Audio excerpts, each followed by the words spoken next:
அனைவருக்கும் வணக்கம். கணக்கெடுப்பு படிவத்தை எப்படி ஃபில் பண்ணணுன்றதை பார்க்க போறோம். கணக்கெடுப்பு படிவத்தில் உங்களுடைய பெயர் வந்துடும், நீங்க எந்த பூத்தில் ஓட்டு போறீங்கன்றதும் உங்க போட்டோ வந்து புகைப்படம் வந்துடும். இதுல புதிய புகைப்படம் ஒட்டணும். இப்ப கணக்கெடுப்பு படிவத்தை 3 கேட்டகரியா பிரிச்சுக்கலாம்.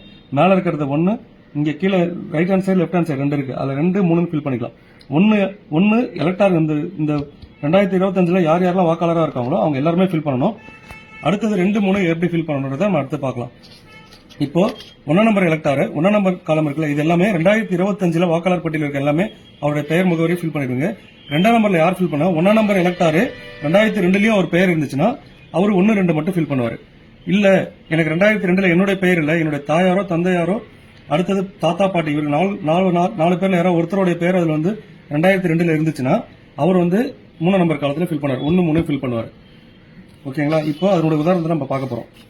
இப்போ இந்த எலக்டார் எடுத்துட்டீங்கன்னா இந்த குப்புசாமி இதெல்லாம் உதாரணத்துக்காக தான் எடுத்துக்கிறோம். குப்புசாமின்ற எலக்டார் பாத்தீங்கன்னா அவர் அவர் டேட் ஆஃப் பர்த் இங்க ஃபில் பண்ணிடுறாரு, அவருடைய ஆதார் நம்பர் ஃபில் பண்ணிடுறாரு, அவருடைய கைபேசி எண், அவருடைய தந்தையார் பாதுகாப்பு பேர், அதாவது குப்புசாமியோட தந்தை பெயரு ராமசாமி, அவருடைய தந்தையுடைய ஓட்டர் ஐடி நம்பர், அடுத்தது அவருடைய தாயார் நம்பர் பெயரு, தாயாருடைய ஓட்டர் ஐடி நம்பர், துணைவியார்னா அவர் திருமணம் ஆகியிருந்தாலும் அவர் மனைவி பெயர், அவருடைய மனைவியுடைய ஓட்டர் ஐடி நம்பர், இதை மனைவியா இருந்தாலும் அவருடைய கணவருடைய பெயரை போட்டு ஃபில் பண்ணுவாங்க.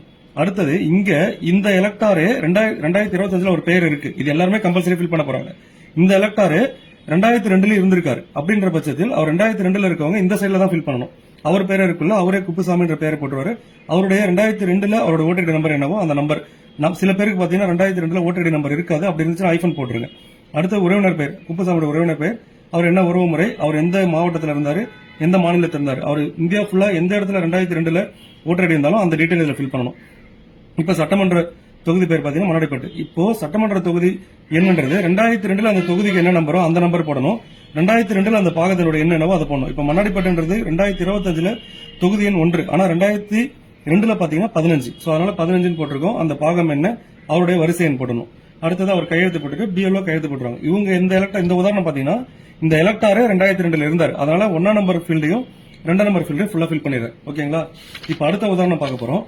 அடுத்த உதாரணம் பாத்தீங்கன்னா இந்த எலக்டாரு 2002ல இல்ல, அதனால அவர் இங்க ஃபில் பண்ணல. ஆனா அவருடைய அம்மா இல்ல அப்பா இல்ல தாத்தா இல்ல பாட்டி யாரோ ஒருத்தவங்க 2002ல இருந்திருக்காங்க. இந்த எலக்டாருக்கு அவங்க அப்பாவே 2002ல இருந்திருக்காரு, அதனால என்ன ஃபில் பண்றாருன்னா அவருடைய டீடைல் ஃபுல்லா இங்க ஃபில் பண்ணிடுறாரு. ஃபில் பண்ணதுக்கு அப்புறம் அவருடைய உறவினர் இங்க பாருங்க, முந்தைய தீவிர திருத்தத்தின் வாக்காளர் பட்டியலில் உள்ள வாக்காளரின் உறவினர் பெயர்னா இவருக்கு உறவினர் யார், அப்பா தான். அவருடைய அப்பாவுடைய பெயர், அடுத்தது அவங்க அப்பாவுடைய ஓட்டர் ஐடி நம்பர், பழைய ஓட்டர் ஐடி நம்பர் 2002ல என்ன இருந்துச்சு அது, அப்பாவுடைய உறவினர் பெயர், அப்பாவுடைய உறவினர் சேகர்ன்றவர் அவங்க அப்பாவுடைய உறவினர் பெயர் ராஜா. அடுத்தது அவருக்கு என்ன உறவு முறை, அவர் எந்த மாவட்டம், என்ன மாநிலம், இந்த சட்டமன்ற தொகுதி, அந்த முந்தைய சட்டமன்ற தொகுதியுடைய என்னவோ அதெல்லாம் ஃபில் பண்ணிட்டு போட்டுருக்காரு. அடுத்தது இந்த 2 எலக்டார் பாத்தீங்கன்னா 2002ல இருக்கிறவங்களுக்கு தான். இப்போ ஒரு எலக்டார் இருக்காரு, இவருக்கு பாத்தீங்கன்னா இவருடைய பேரு 2002ல இல்ல. அடுத்தது இவங்க அப்பா அம்மா தாத்தா பாட்டி இவங்க 4 பேர்ல யாரோ ஒருத்தவங்க 2002ல இல்ல, இவர் மட்டும் தான் இப்ப 2025 இருக்காரு.